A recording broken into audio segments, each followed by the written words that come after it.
Day 25. Cross.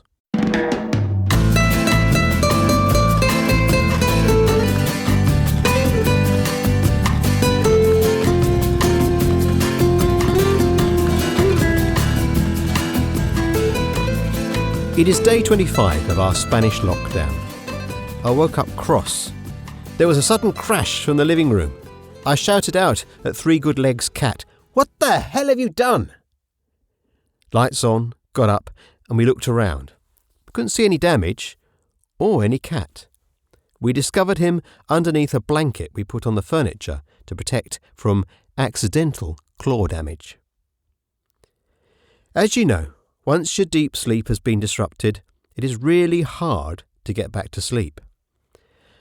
I am frustrated by our situation. I'm sure I'm not alone. The whole world is struggling to get to grips to the new normal.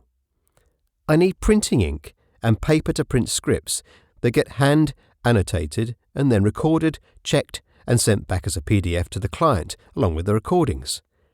I can't seem to get either. Whilst this seems so trivial in the scheme of things, it becomes a big problem when all you want to do is normalise your life and get on with work.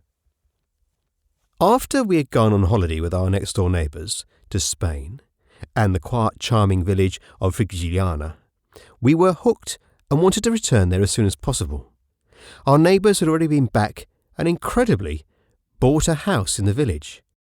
"Come round for a drink and we will explain," Mark said. We sat in their kitchen whilst Mark went through all his calculations. He had worked out that with his savings and interest he was getting from savings, they could afford to buy the house, buy another new house that had just been built so that they could live straight away in the village and then sell that new house to finance the completion of the old house. It all sounded very complicated and fraught with problems. I asked, "What if the interest rates drop?" He said, "Well, I can't think they'll fall below 8%, and that is the figure I have allowed for." Well, how wrong did that all turn out? So we booked a villa holiday where we would come and see the property. Meanwhile, the for sale sign went up on the house. Mark decided they could move themselves and found a couple of guys with a transit van who ferried furniture over to Spain at knockdown prices. The day arrived for our neighbours to move to their new home in the sun. Two motley-looking blokes and a clapped-out transit arrived and packed up their furniture. Then Erica and Mark flew ahead, ready to greet their removal men. When the furniture van finally arrived at the village, they tried to drive up to the end of the road. Well, steps that led to the house. The van squeezed its way past the tourist shop, then turned the corner into the narrow part of the road and sliced off a corner of a house. Before the two removal guys realised, they'd got themselves stuck against the flagpole of the town hall, in danger of snapping the Bandera de España. Realising that a diplomatic incident was about to ensue, they decided to hump the furniture up the road, then up the stairs to the house. It took the rest of the sweltering afternoon, bathed in sweat, and choosing to drink beer rather than water, Mark thought they might both have heart attacks. Most of the village came out to watch the spectacle, including the owner of the damaged property, who told Mark he was going to denounce him. Denouncing, in essence, is going to the police station to tell on someone. The police investigate and decide whether there is a case to answer. It is how most civil matters are settled here. It is something that the civil courts would take care of back in Britain, a judge rather than a police officer making a decision. Although in one part of the British Isles we did have denouncing. That was the Channel Islands, when they were under Nazi rule. Some of the locals used it as a way to shop neighbours they didn't like. I am afraid that has also happened here in Spain. I personally think I prefer civil matters to be separated from criminal matters, but it is the way things happen here. Lena, our German neighbour, spoke to Chris today.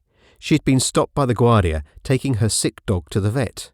They told her not to come to the local town of Almuñeca, as her papers are registered in the town of Salobreña. She tried to argue that there was no vet in Salobreña and she had a bona fide appointment. They were not interested.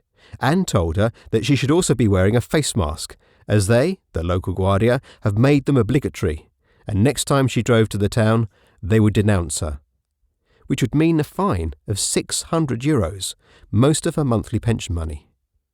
She did not pursue the argument that there are no face masks to be had anywhere for the general population.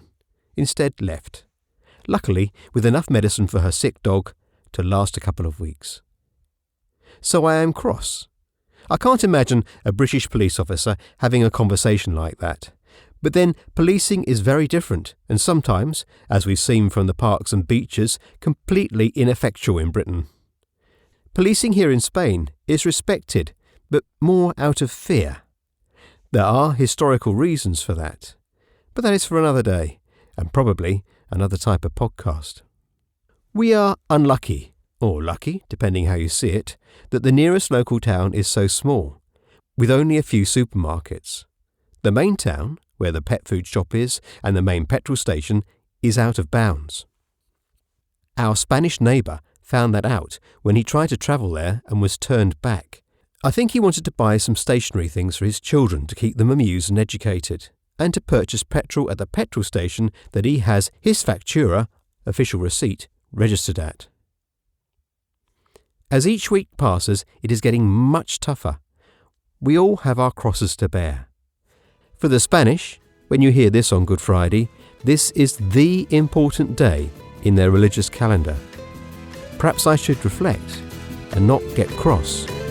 Not today.